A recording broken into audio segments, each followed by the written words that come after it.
Hello viewers, warm welcome in this YouTube channel. Question from AMU 2025 BTech entrance exam. A stationary bomb of mass capital M explodes in two fragments of mass MA and MB moving in opposite direction without acceleration. So student, here is a stationary bomb of mass M and it break in two parts, MA and MB, and they are moving in different directions. Therefore it is moving in this direction, let it with velocity BA, and it is moving in opposite direction with velocity BB.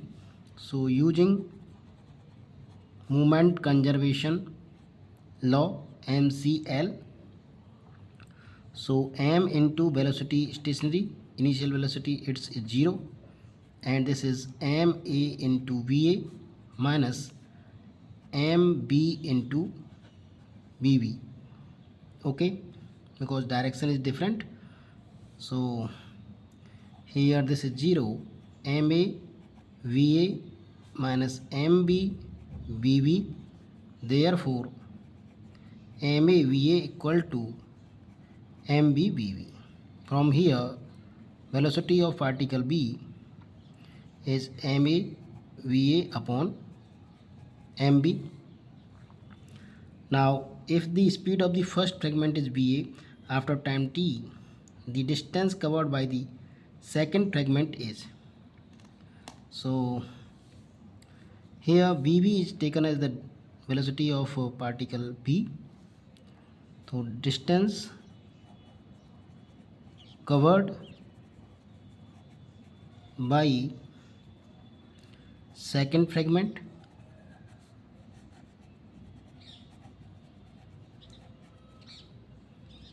equal to velocity into time, because they are moving with constant with no acceleration, without acceleration, so velocity is constant. So distance covered is equal to velocity into time, bb into t. bb is ma va upon mb into t, and this distance is given in option ma va upon mb into t. So this is D, the correct answer of this question. I hope you got it. Please like the video, subscribe the channel. Thanks for watching.